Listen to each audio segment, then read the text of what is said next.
Contoh saya kemarin itu kan Oktober waktu itu saya masih 188. Untuk kejar Korea kan saya tutup 400 kan. Oktober kemarin saya 188. Saya sampai punya filenya loh. Kalau saya omset saya itu 188. Tapi kalau misalnya Oktober itu saya nyerah, saya nggak berangkat kan ke Korea. Tapi ketika saya Oktober itu kemarin, saya tetap jalan. Boya apa caranya wis. Pokoknya aku jalan. Karena aku pengen banget berangkat ke Korea itu pengen banget karena saya kan seneng banget sama film Korea ya. Jadi boya apa caranya, saya tetap jalan loh. Oktober, November, Desember saya finish langsung 450. Coba kalau waktu itu saya 188 terus saya merasa aduh rasanya nggak mungkin, aduh ini ya nggak akan berangkat saya ke Korea. Tetap jalan dan itu saya tetap kanvasin. Dan nggak tahu ya, saya tuh kalau ngerasa kalau kita tetap jalan, Allah itu tetap lihat usahanya kita kok. Nggak mungkin kalau dibiarkan gitu aja nggak ada hasil. Gitu. Ayo dikejar startup agensinya. Mulai dari ring satunya dikerjain, ring 2-nya dikerjain canvassing supaya nggak ada waktu nganggur. Kalau kita nganggur itu kau lihat duit, kalau saya mikir itu gitu. Enak kok, bener-bener enak Mbak. Iya. Sorry dulu mbaknya waktu mulai Prudent ini sempat kerja itu ya, kantoran ya? Kerja. Itu sudah mulai ke Prudent sejak itu ya? Saya itu dari pegawai, saya itu SPG-an ya. Setelah SPG-an tuh saya keterima di customer service Telkom. Berarti ada office hour-nya ya? Ada office hour-nya, saya pertama kali join itu sebetulnya. Tapi nggak lama itu saya keluar kok. Bukan karena saya keluar ini mau bakar kapal ke Prudential, enggak. Waktu saya ada kepahitan dengan manajer saya sih. Jadi saya memilih untuk resign. Dan saya masuk Prudential tuh iseng-iseng dia loh. Gak ada tujuan sebenarnya saya dulu itu. Tapi nggak tahu sampai sekarang kok bertahan. Terus kalau misalkan saya ini kan ya itu ada office hour-nya. Oh iya. Itu gimana ya? Kalau misalkan untuk Prudent ini ada caranya? Office hour iya, kok kerja? Iya. Dari jam berapa sampai jam berapa? Saya katakan jam 9 sampai jam 5. Ya office hour guys. Office hour lah. Kok bisa manfaatkan sisa waktu itu jam 6 sampai jam 9 itu ketemu orang. Sehari satu aja. Dan itu konsisten. Kan tadi saya bilang seminggu satu hari ketemu 2 orang. Untuk 7 hari kerja itu ketemu 10 orang. Dari 10 closing 1. Udah itu aja praktekkan. Saya yakin kok pasti closing, nggak ada yang enggak. Lah tergantung kitanya nih mau apa enggak. Sebenarnya kan nggak ada yang salah sama sistem, tergantung kitanya pribadi. Lah kok bisa sempatkan setelah, kalau memang Prudential ini Koko yakin ya kalau Prudential ini membawa hidupnya Koko lebih baik lagi dan bisa kerja liburan gratis ini, ya lakukan. Loh saya ini kalau kerja gila loh, saya dari pagi pulang tuh jam 10, jam 11. Jadi itu masih ya? Masih sekali lagi saya tuh pengen banget ke Korea. Jadi saya malu kalau nggak berangkat. Mau nggak mau tetap kerja. Tapi ada rasa capeknya, rasa putus asa, pasti lah ya. Kalau Ngelawannya ya. Gini, kalau saya memang sudah merasa capek, yang saya hubungi dulu itu pertama ke orang tua saya. Saya kalau ke orang tua itu mesti bilang, "Duh aku capek, doain ya Bu." Udah gitu aja. Yang kedua saya selalu telepon leader. Nah itu, jangan pernah ke agent lain atau leader lain, harus hubungi leader. Itu penting sekali soalnya. Nah dari situ kan leader kita bisa kasih motivasi kita, ingatkan lagi goal. Gitu sih kok kalau aku tahun kemarin.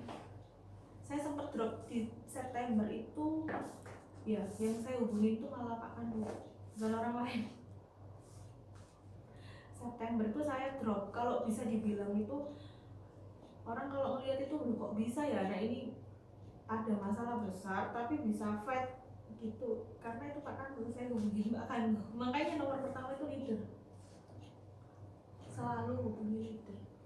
Karena leader itu orang kedua yang pengen lihat kalian itu sukses. dari 188 ke 400 45. 450 cara kerjanya, ritme kerjanya ya apa Bu? Wah gila-gilaan saya kok, saya canvassing full waktu itu. Yang saya dapatkan juga canvassing 250 sekian tuh dari canvassing juga di rumah sakit. Di rumah sakit.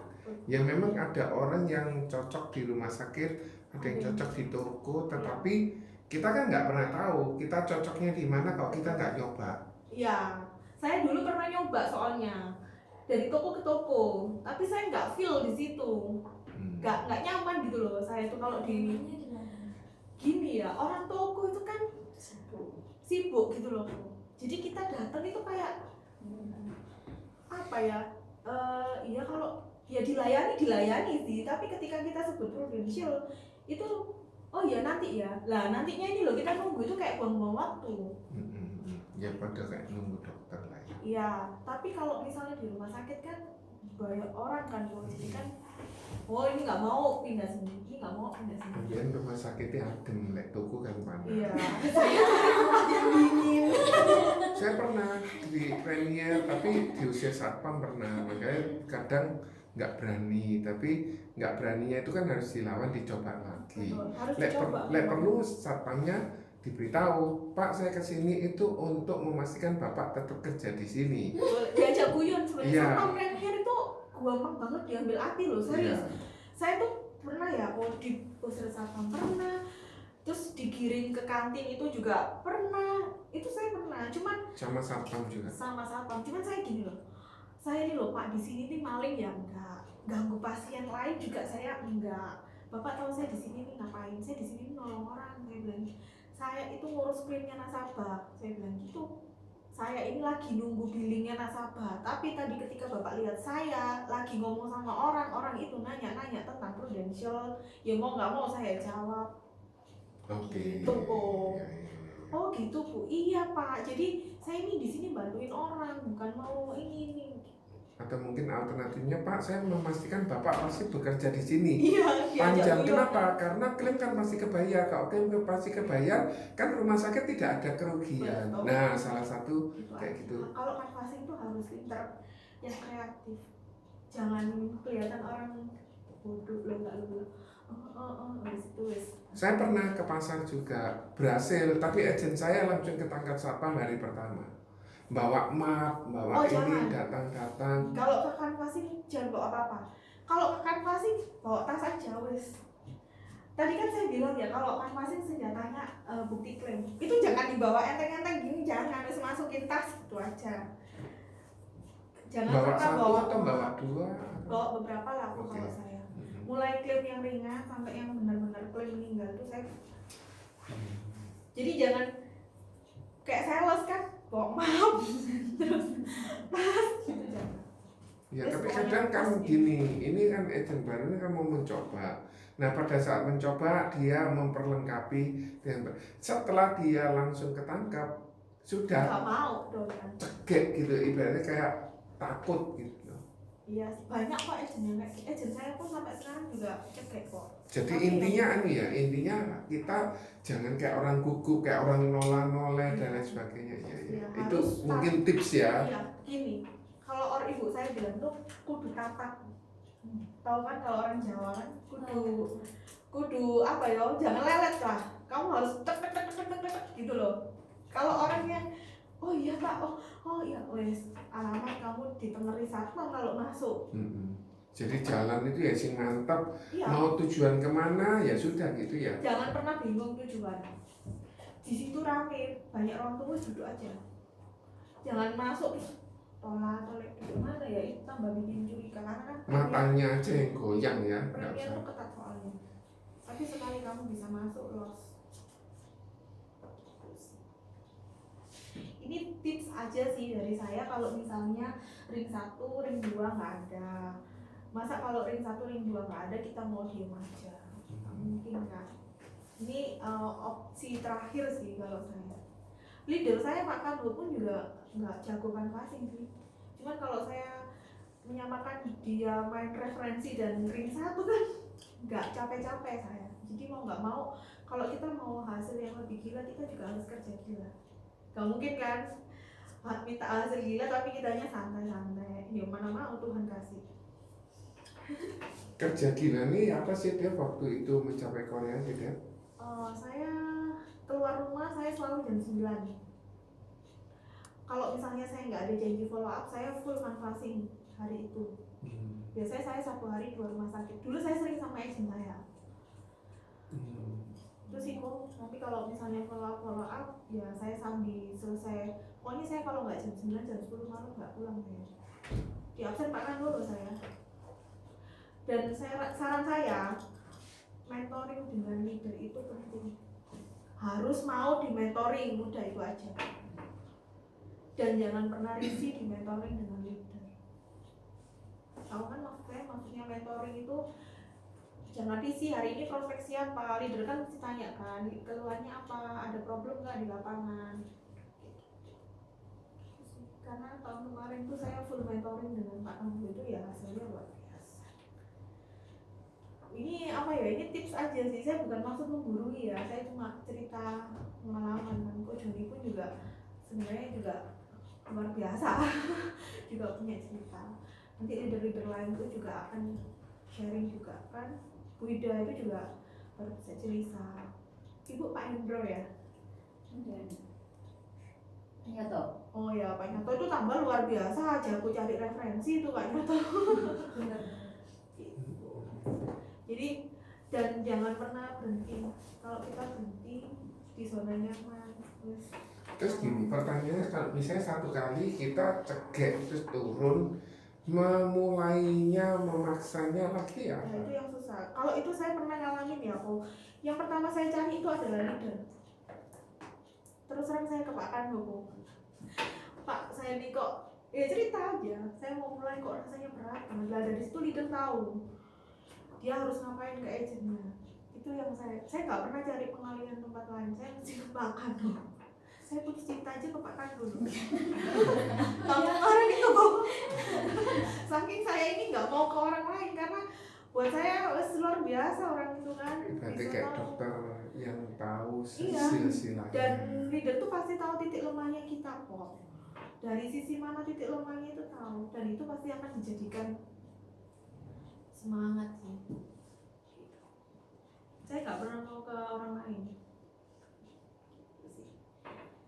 Sekali lagi saya tidak menggurui, soalnya ini direkam. Takutnya nanti ada leader yang tidak berkenan dengan Enggak akan begitu. Cuma kan Devi punya kelebihan yang mana leader lain nggak punya. Nah, saya cuma apa ya, kan saya dimintain tolong Pak Kamu untuk isi power meet up. Saya cuma kan waktu itu bilang loh Pak, saya kan belum ada materi ya, materinya sesuai dengan kemampuanmu aja lah. Akhirnya saya bawakan sedikit tips untuk kanvasing. Gitu sih, jadinya nggak ada bermaksud untuk menggurui dan lain-lain.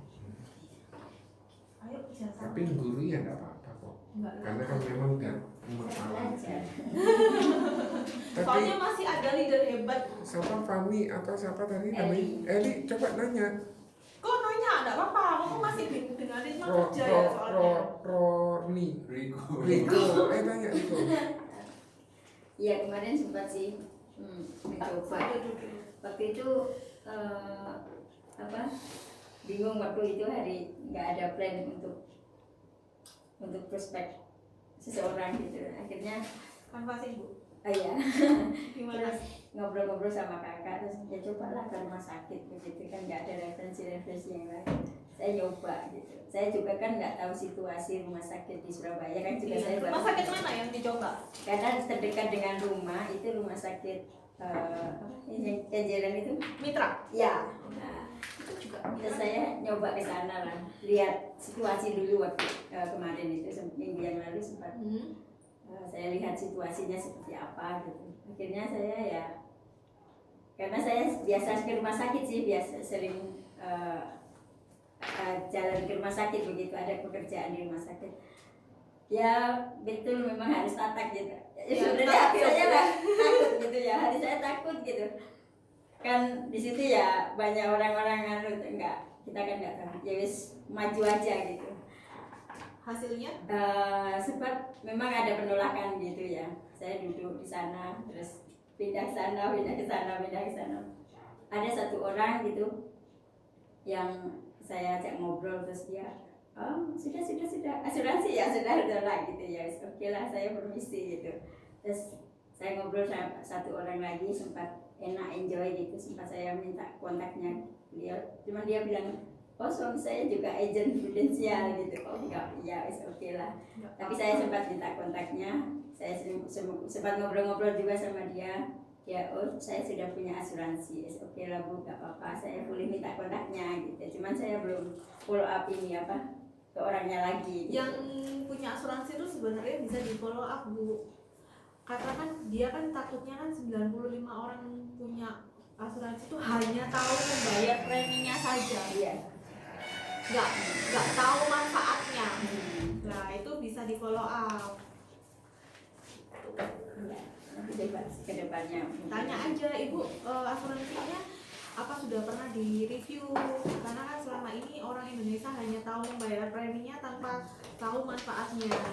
Iya betul, kemarin semalam sempat saya datang ke teman itu, dia sudah ikut 10 tahun di Prudent. Papanya juga, dia preminya, teman saya ini kan dokter, dia ikut 3 juta dan papanya kurang lebih waktu itu 5 juta. Kemarin sempat papanya sakit jantung, itu dia nggak tercover semua gitu. Akhirnya kan dia sempat, waktu saya ngobrol sedikit itu awal dia sempat agak menolak begitu kan, terus korek gitu. Akhirnya oh ternyata ada ini, Ada plafonnya. Iya. Karena nasabah nggak tahu kan. Iya, sebenarnya. jadi dia tidak tahu isinya seperti apa. Ini tadi sempat siang saya kontak, coba dipelajari itu apa namanya. Saya bantu review. Iya. Di bawah itu di Bu Ika ada buku yang namanya review polis. Oh, gitu. Ya itu Ibu beli, kalian beli lah. Itu di dalam itu ada yang namanya jiwa berapa. Terus nanti di total, oh rumah sakitnya tipe apa, rumah sakitnya apa, itu dibeli. Itu sangat membantu soalnya. Jadi nasabah itu nggak bingung, hanya diucapkan, oh ibu ini. Jangan, saran saya beli yang di bawah ada. Itu enak banget review polis itu pakai itu. Karena di situ lengkap, tinggal ngisi angka-angkanya aja. Itu sih, saya soalnya sampai sekarang pun pakai itu.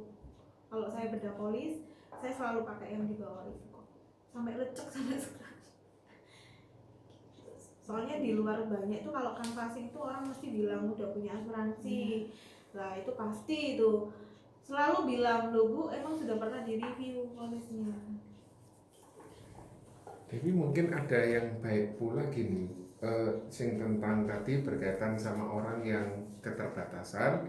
Ini kan kebetulan ada tabel PPH bisa di intinya apa sih kelebihannya, mungkin bisa di-sharekan ke Flor. Itu yang pertama. Itu yang kedua tentang ini, untuk bisa startup agency kan ada 2 jalan. Yang pertama jualan sendiri 400 juta. Ada orang yang punya kemampuan ke sana, ada orang yang enggak, wes aku 50 saja tapi enggak mbak ngajak 8 orang. Nah mungkin Devi bisa cerita, ya apa sih cara ngajaknya orang 8 supaya bisa bergabung? Nah 8 orang nih ya, cari agentnya kan yang susah nih. Kalau pribadi sih 50 saya bilang sih bisa lah ya. Kalau 50, kalau memang kita benar-benar kerja loh ya. Tapi kalau kita nggak kerja ya nggak akan capai angka 50 ya. Yang susah ini kan benar kata Joni kan ngajak 8 orangnya ini ya. Sampai sekarang pun juga saya belum nemu 8 sih. Jadi 8 orang ini ketemukan dengan leader satu. Dari situ nanti harus tahu ya jelas backgroundnya apa ya. Misalnya dia pegawai bank dan kita harus tahu TOD-nya, kelemahannya pegawai bank itu apa. Kalau yang paling enak sih temukan ke leader sih. Kalau saya gitu sih kok. Karena kan dari leader itu kan mungkin bisa membuat dia klik kan kok. Gitu. Kalau saya sih selalu temukan ke leader. Gitu sih kok. Nanti biar leader yang untuk ngebuka pikirannya, terus cari titik kelemahannya dia itu apa. Karena masing-masing background itu ada kelemahannya. Misalnya pegawai bank, gaji cuma segitu-segitu aja, jenjang karir juga nggak ada, liburan dia juga nggak ada, waktu kan itu juga nggak ada. Lah itu bisa TOD-nya dia. Saya sih selalu ketemuin ke leader sih yang membuka pikirannya gitu. Jadi intinya gini ya teman-teman, apa yang disampaikan sama Devi ini sebetulnya Anda harus serap. Karena suatu kali Anda, kan kita nggak tahu Anda bakal jadi AAD atau enggak, kan kita nggak tahu. Tergantung mental kuat mau enggaknya, betul ya Riko ya. Nah kalau misalnya Anda tidak serap ini dan Anda tidak mengedukasi ke agent Anda, jangan harapkan agent Anda bisa jalan. Jangan harapkan kalau leadernya tanya kemudian agentnya enggak menjawab, agentnya bisa berhasil, itu relatif sulit ya. Jadi harus apa ya, harus action kalau saya bilang itu ya. Memang training, jadi gini ya pesanku ya, agent-agent ini yang baru harus rajin ikut yang namanya Power Day, Power Net, itu penting banget. Jangan pernah tinggalkan sistem kalau saya itu, soalnya sekali kita tinggalkan sistem, aduh bangkitinnya itu loh yang susah gitu. Karena di dalam sistem itu aura-aura positif, jadi hasilnya pun akan positif. Beda kalau kita ke aura negatif, hasilnya pun juga negatif tuh. Apalagi kalau kita sempat drop ya, aduh nggak ada closingan. Wes jangan pernah itu yang nggak datang Power Net, Power Day, datang lo Mas Yo, ada closingan nggak ada, datang. Kalau saya sih gitu orangnya, tapi nggak tahu ya individu yang lain kan beda-beda ya kok ya. Mungkin Devi bisa cerita PPH bagaimana sih cara jualnya supaya kita ini bisa dibagiin Ini, aja ke teman-teman. Kalau saya jual PPH itu dibagiin aja. oh ya, Ya. nggak apa-apa, ini kok ada. Enggak apa-apa, boleh. Kalau saya itu kalau jual PPH itu selalu nyebutkan rumah sakit anti inflasi. Tiap tahun kan pasti ada inflasi ya. Udah kan? Tiap tahun kan ada kenaikan inflasi ya. Tahu kan inflasi itu? Inflasi itu kenaikan rata-rata tiap tahun, biaya hidup tiap tahun. Kenaikannya kalau kira-kira ya 8-10%. Nah kalau kita pakai plafon yang lama, itu kan ada batasan-batasannya. Tapi kalau sudah pakai PPH ini, itu kan enak, semua sesuai tagihan. Apalagi saya selalu bilang ke nasabah, kalau kita lakukan tindakan pembedahan, kalau di plan lama itu bisa dipastikan itu akan nombok. Tapi kalau di PPH Plus ini kita sudah sesuai tagihan, jadi tidak ada rasa kekhawatiran apapun. Saya sih nembaknya gitu. Kalau nasabah nanya, ya apa itu mbak anti inflasi? Jadi gini, biaya hidup itu kan tiap tahun naik, ya kan 8-10%. Otomatis kan lain-lainnya juga naik kan. Kalau kita pakai plan lama, itu kan pasti nomboknya gitu loh. Dan enaknya yang ini, PPH Plus ini, kita mau tagihan berapapun itu kebayar. Dan kita kamarnya di Prudential tuh ada 2, kita tinggal pilih, kita mau pilih nyaman atau aman. Ada yang namanya one bed one room, ada yang 1 kamar 2 orang, tinggal kita pilih mana, mau di Indonesia, Asia, atau di mana, itu ada semua di sini. Kalau yang plan lama itu kan kita ada plafonnya. Saya selalu ambil contoh nasabah, saya punya nasabah ya, dia ini 1 kali kemoterapi itu 52 juta. Saya ada testimoninya dia. Kapan hari itu saya tawar, dia ini PHS lama, saya tawarkan PPH ini. Kebetulan nasabah ini saya dapat penawaran dari Prudential. Waktu itu dia nggak mau ambil, nggak mbak terlalu mahal katanya. Oh ya udah, saya ini kan tipikal orang yang nggak mau maksa kan sebetulnya, karena kan takutnya nanti ganggu kebutuhannya dia, polisnya malah nggak kebayar, saya nanti yang susah kan. Akhirnya suatu saat dia nggak mau, oke. 2 hari yang kemarin dia telepon saya, Mbak Devi, mamaku kena kanker payudara stadium B3B. Dia bilang, apa proses penawarannya kemarin itu bisa diajukan? Hebat loh Prudential, dia itu saya ajukan walaupun dia kondisi kanker, itu di approve loh. Jadi kemarin itu dia nasabah lama sih. Jadi kan ada tuh ya beberapa nasabah itu kan dapat penawaran. Nah itu saya kerjakan semua penawarannya. Akhirnya saya urus semuanya. Besok dia mulai kemoterapi. 1 kali kemoterapi itu 52 juta. Dan dia lakukan kemoterapi itu 6 kali. Setahun 6 kali. 3 minggu sekali kok. 3 minggu sekali. 3 minggu sekali dia kemoterapi dengan posisi 52 juta 1 kali kemo, dan itu belum tindakan bedah. Kemo itu seperti apa Pak ya? Kemo itu untuk penyakit kanker rasanya, jadi menghancurkan benih-benih sel kankernya itu. Kemarin saya dilihatin rincian biayanya ya di rumah sakit onkologi, kemo plus tindakannya semua 600 juta. Itu Total saya, itu. total. Ini masih kira-kira ya, belum finalnya karena nasabah saya ini baru besok kemo pertama. Lah saya selalu ini saya jadikan cerita ini, saya jadikan ke nasabah berikutnya itu loh. Nah saya kan ada ini sih, ada screenshotnya nasabah kalau habis kemo totalnya. Berarti kalau kemo itu nasabahnya bayar dulu baru diklaimkan ke. Lah kalau di sini kan rawat jalan kalau di sini kan kemoterapi termasuk rawat jalan. Cuman nasabah saya ini kalau disuruh nalangi dulu 52 juta nggak mau kan Bu. Akhirnya kemarin saya siasati, saya suruh opnam dulu. Supaya nanti dibayar sama Bu. Soalnya kemarin saya tawarkan, Ibu ini kalau kemo memang rawat jalan, cuman rawat jalannya harus nombok dulu, maksudnya harus bayar dulu nanti dikirimkan. Terus tapi solusi kedua kemarin saya tanya leader saya itu suruh opnam aja. Akhirnya saya suruh opnam besok. Bayangin loh kalau kita pakai PHS biasa ya, nomboknya itu sudah habis berapa satu rumah loh. Makanya saya tuh di situ itu kerjaan kita itu sangat saya tuh kalau misalnya ngebantu klaim itu ada rasa puas tersendiri. Tapi nasabahnya dapat tawaran ya? Dapat tawaran. Oke, untungnya belum expired ya. Betul. Lah, ini makin menggerakkan hati saya ketika ada nasabah yang nggak dapat penawaran. Nah, itu saya tambah senang. Edukasi terus. Itu saya open mind masalah semua tagihan dan saya buat cerita nasabah saya itu buat saya ceritakan ke calon nasabah lainnya. Gitu sih. Ini minim dengan premi berapa? Kenapa? Minim dengan premi berapa? Yang nasabah kemarin. Yang ini PPH. Lah ini tergantung usia Bu. Ini cukup murah kok. Gitu. Saya ngitungkan usia 89, semua seluruh sesuai tagihan dapat Asia. Lahirnya 89. Dapat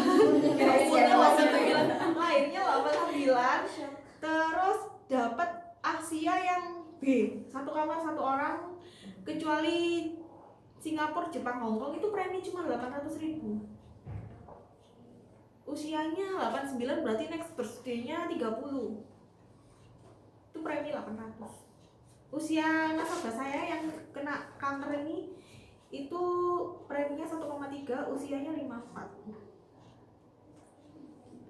Murah kok ya Bu ya, PPH plus itu ya. Kalau anak usia di bawah 18 tahun atau 20 tahun itu 400.000 dapat PPH bronze B. Iya, bisa 400. Ini agent saya nyoba ini kemarin 400 ya kamu ya. 400. Kemarin saya 450. 400, saya masih 21. 400. Murah kok, iya murah.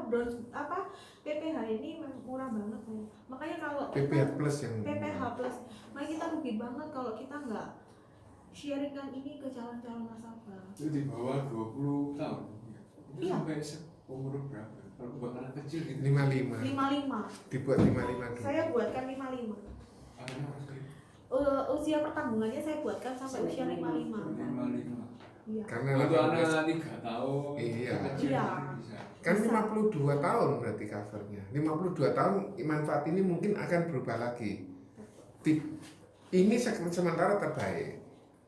Dulu PHS masih terbaik, tapi akhirnya Prudential memberikan penawaran PPH Plus jauh lebih baik lagi dengan biaya asuransi yang jauh lebih murah. Biaya asuransinya murah ini. Dari PPH, dari HS murah ini ya. Makanya rugi banget kalau kita tuh nggak sharingkan ini gitu loh dan dari sini nih kita bisa ngebantu ekonominya keluarga. Saya tuh sampai bayangin nasabah saya ini loh, ya apa kalau dia kapan hari itu cuma mau pakai PHS nggak mau PPH. Berarti kemungkinan rumahnya jadi kontrak ya. Iya. Karena saya sempat sharing itu iklan rumah itu loh kok yang pernah di-sharingkan ke grup. Rumah dijual 1,4 miliar itu. Nah, itu. Rumah yang tahu apa 2 miliar dijual dengan harga murah. Itu saya buat status.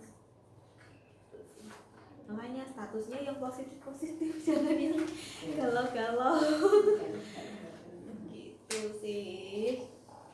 Oh, jadi sesuai dengan usia ya. Betul. Dicoba Bu, dicoba di apa? Proof first. Gitu. Harus bisa ngitung sendiri. Karena kadang itu kalau kita kanvas itu nasabah minta on the spot dihitung itu juga ya walaupun nggak closing loh ya, tapi dia pengen tahu preminya berapa kalau usianya dia itu ada juga. Makanya kan harus pinter buat proof first. Kalau enggak mungkin sarannya buat dulu di rumah. Devi usia 22, OP 1 juta, OP-nya 20 juta, hak bronze B misalnya gitu. Kalau usia saya 735. Nah, kalau misalnya Devi di usia 34 berapa, Devi usia 46 berapa, kan itu sebagai kayak gambaran ya. Betul, iya, buat gambaran. Jadi kita bawa contoh dulu lah. Kita buat dulu, kita buat terus kemudian dicatat di agenda supaya saat Ibu nawari dan Ibu dapat respon, ya wes aku premi berapa, Anda gelagapan kalau tidak pernah mencoba. Karena Anda tidak punya gambaran, oh iya ya Pak, berapa ya Pak, wah kayak agent Delahome. Jadi orang, wes gak wes Mbak, cari agent yang lebih tatak. Gitu. Dan sekarang agent di luar sana tuh ngeri-ngeri loh kalau jualan. Kalau kita nggak gerak cepat dan nggak mau terjun lapangan itu weman banget. Dan lagi gini ya, PPH ini sementara plus terbaik. Tapi jangan salah loh, PPH plus ini bisa ditiru sama kompetitor. Betul. Dan Anda akan nangis kalau orang ngambil di kompetitor yang lain. Dan Anda akan nangis kalau nemuin nasabah tersebut sudah mengalami sakit dan harus jual rumah, padahal Anda sudah datang dan Anda tidak sedikit memaksa. Memaksanya Anda kan tujuannya bukan untuk foya-foya. Uang yang dibayar 700.000 kan bukan untuk dihambur-hamburkan, tapi untuk menjaga dia jangan sampai dia mengalami kerugian ekonomi. Iya benar. Terus Devi boleh enggak cerita bagaimana sih cara ngaturnya, nemuin orang, ngatur agenda kerjanya itu ya apa? Misalnya kalau canvassing harus ngaturnya bagaimana? Tergantung saya tuh biasanya dulu kan yang kalau dahulukan nasabah yang sudah ada janji, misalnya yang kenal maksud saya saudara teman itu saya buat janji dulu. Tapi kalau dari janji dari satu hari itu janjinya kosong, maksudnya nggak ada janji ketemu sama siapa, saya nggak mau di rumah, saya mesti keluar. Saya mikirnya gini loh, kalau di rumah nggak dapat apa-apa, tapi saya keluar itu dapat sesuatu, entah itu nggak hanya uang ya, entah itu dapat pengalaman apa, saya ketemu orang baik itu kan juga rezeki buat saya ya.